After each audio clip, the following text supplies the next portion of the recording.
Bapak Ibu Saudara-saudara yang dikasihi oleh Tuhan, kita belajar firman Tuhan. Baru saja kita sudah membaca dalam Lukas pasal yang ketiga. Kita fokuskan di ayat yang ke-21 sampai 22 ya. Di dalam teks firman Tuhan ini sungguh luar biasa ya, bagaimana Tuhan mengilhami Lukas dan menyampaikan apa yang dilakukan oleh Tuhan Yesus ya. Kita baca di dalam pasal 3 ayat yang ke-21 sampai 22. Saya akan membacakan ulang, fokus ayat ini menjadi bahan perenungan kita.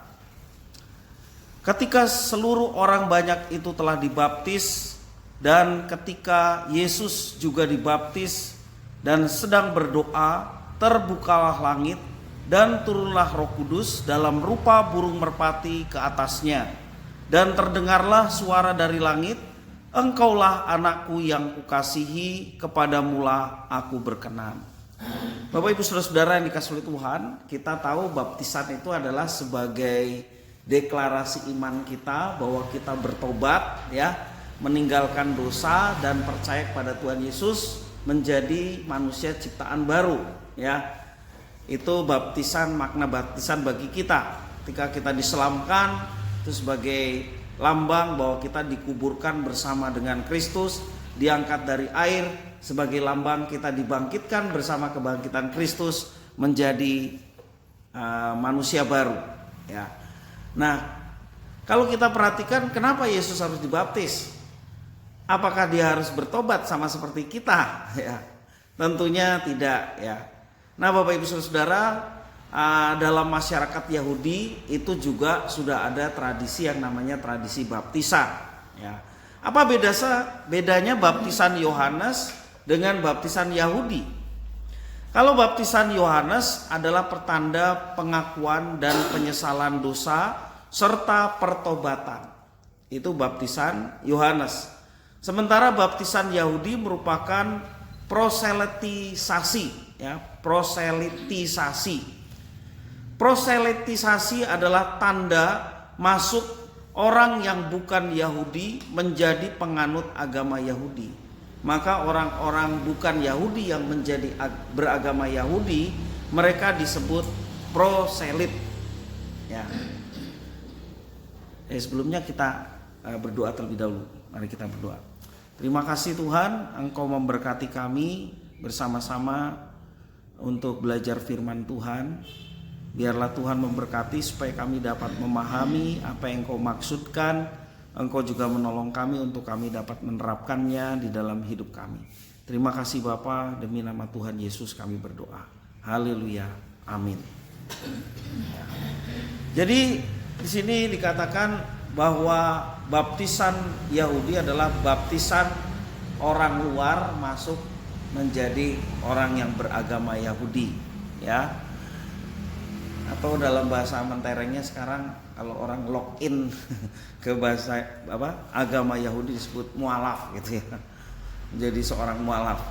Pendeknya, proselitisasi adalah proses seorang berpindah agama dari agama kafir masuk ke dalam agama Yahudi.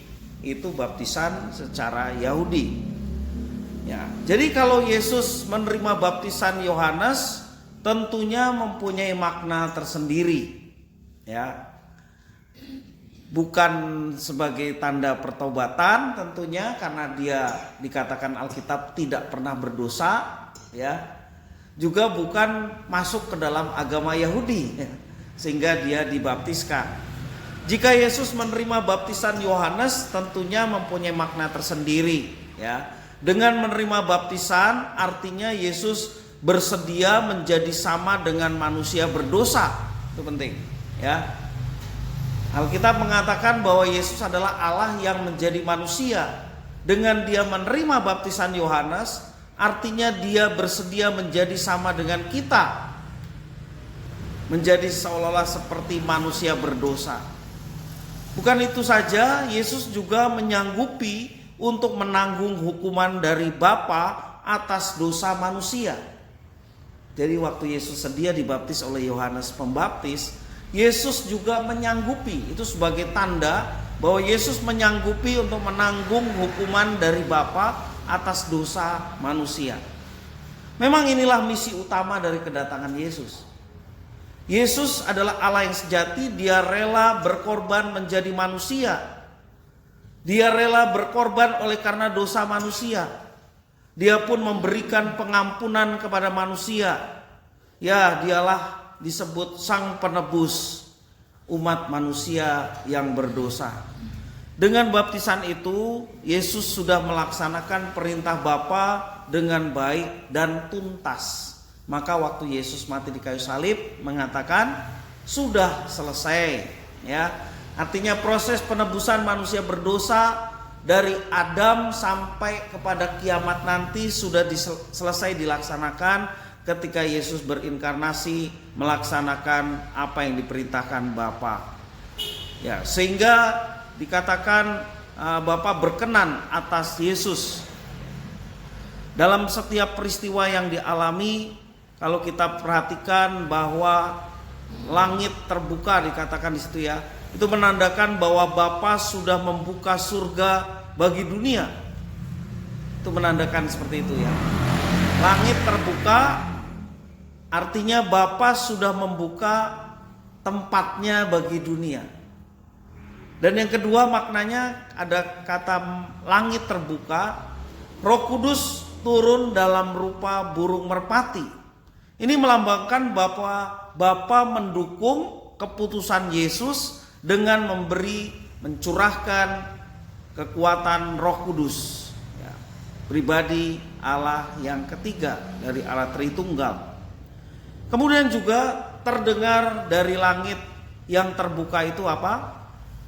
Suara yang berkata, "Engkaulah anakku yang kukasihi, kepadamulah aku berkenan." Ada perkataan Bapa seperti itu. Ya, sabda Bapa di surga menegaskan bahwa Bapa mengakui Yesus sebagai anak Allah. Dalam kelas baptisan seringkali saya mengatakan, mengapa kita dibaptis? Pertama karena perintah Tuhan, kedua juga teladan Yesus, ya.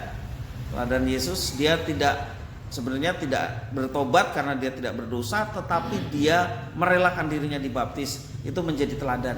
Kalau Yesus yang tidak berdosa saja dibaptis, apalagi kita, gitu ya. Dan yang ketiga sebagai deklarasi iman, tanda pertobatan. Dan yang keempat, kenapa kita dibaptis? Sebagai tanda keanggotaan gereja baptis. Secara administrasi seperti itu. Ya, di sini Tuhan Yesus memberikan teladan yang luar biasa. Maka ketika langit terbuka ada perkataan Bapa, ini merupakan konfirmasi dari Bapa, penegasan dari Bapa bahwa Yesus yang dibaptis itu adalah anak Allah atau Mesias, ya. Bapa mengasihi Yesus dan berkenan kepadanya. Dari awal Yesus dalam pelayanannya sudah tunduk pada Bapa, taat kepada Bapa. Sehingga dia mengatakan makananku adalah melakukan kehendak Bapa. Dan ini menjadi teladan bagi kita. Ya. Kita semua sebagai orang percaya di dalam nama Tuhan Yesus, kita juga telah diangkat menjadi anak Allah. Dalam Roma pasal 8 ayat yang ke-14, setiap orang yang dipimpin oleh Roh Allah disebut anak Allah. Demikian juga Yohanes 1 ayat 12 mengajarkan pada kita yang percaya dalamnya namanya diberi kuasa untuk menjadi anak-anak Allah. Jadi kalau Yesus dikonfirmasi oleh Bapa bahwa inilah anak yang kukasihi, kepadanya lah ia berkenan, menjadi konfirmasi bahwa dia adalah Mesias. Dan kalau kita juga disebut anak-anak Allah karena Tuhan memerintahkan supaya kita hidup menurut pimpinan Roh Kudus, sama seperti Yesus yang adalah anak Allah.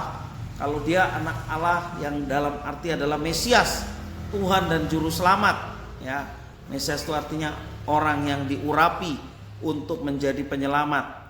Kita pun yang mengikut Tuhan Yesus disebut anak-anak Allah, ya, agar hidup kita tentunya dipimpin oleh Roh Kudus. Karena Roma 8 ayat 14 mengatakan orang yang dipimpin oleh Roh Kudus itulah yang disebut anak-anak Allah. Jika melaksanakan kehendak Allah, maka Allah pun mengasihi kita. Ya, orang yang dikasihi adalah orang yang melaksanakan kehendaknya. Dengan begitu Tuhan Allah Bapa di surga akan berkenan kepada kita. Mengucap syukur pada Tuhan kalau kita diampuni dosanya. Udah diampuni dosanya, kita diangkat menjadi anak-anaknya. Bukan anak angkat loh ya, tapinya dikatakan anak kandung ya. Karena apa? Setiap orang yang lahir dari Allah, dia disebut anak-anak Allah. Berarti kan anak kandung ya. Lahir ya. Ya ini sebagai istilah bagaimana kedekatan Tuhan kepada umatnya. Maka umatnya yang percaya dan hidup sesuai dengan kehendaknya, itulah yang berkenan kepada Tuhan. Itulah yang disebut anak-anak Allah ya. Nah maka untuk bisa berkenan kepada Tuhan, mari kita mengikuti teladan Tuhan Yesus. Teladannya apa?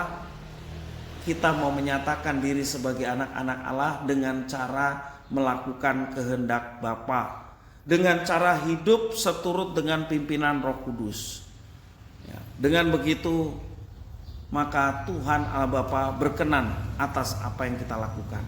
Apakah kita mau menjadi orang-orang yang berkenan?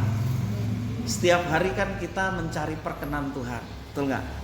Sebelum kita melakukan aktivitas, kita datang pada Tuhan berdoa, mengucap syukur atas pemeliharaan Tuhan sampai pagi di mana kita boleh bangun dan siap menjalani aktivitas.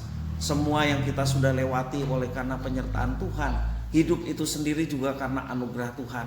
Maka di dalam doa kita memohon kepada Tuhan supaya Tuhan memampukan kita untuk menjadi anak-anak yang taat ya.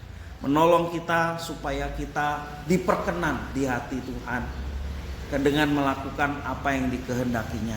Itu saja yang Tuhan inginkan ya. Yang diperkenan oleh Tuhan adalah kita menjadi anak-anak yang taat akan firman Tuhan. Seperti Kristus taat, demikian jugalah kita taat. Karena Tuhan hanya berkenan kepada mereka yang taat kepada kehendaknya. Tentu saja kita tidak sendiri ya. Roh Kudus yang memberi kemampuan. Benar nggak Bapak Ibu Saudara-saudara? Ya, tanpa pertolongan Roh Kudus tidak mungkin kita bisa tunduk pada firman Tuhan. Karena Roh Kudus tidak pernah bertentangan dengan Yesus. Roh Kudus tidak pernah bertentangan dengan Alkitab. Kalau dulu Roh Kudus menginspirasi seseorang, Roh Kudus menolong untuk menuliskan Alkitab. Sekarang Alkitab sudah tertulis sebagai tulisan yang terinspirasi dari Roh Kudus. Maka Roh Kudus di zaman sekarang adalah Roh Kudus yang memberikan pencerahan dalam jiwa kita dan menolong untuk memiliki sikap hati yang berkenan.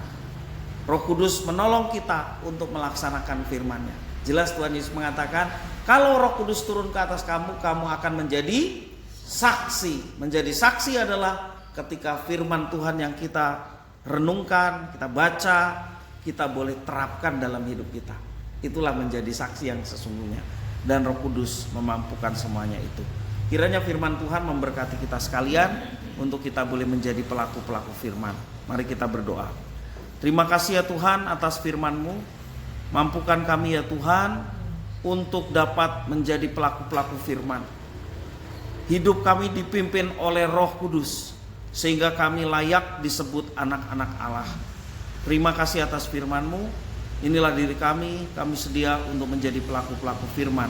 Demi nama Tuhan Yesus kami berdoa. Haleluya. Amin.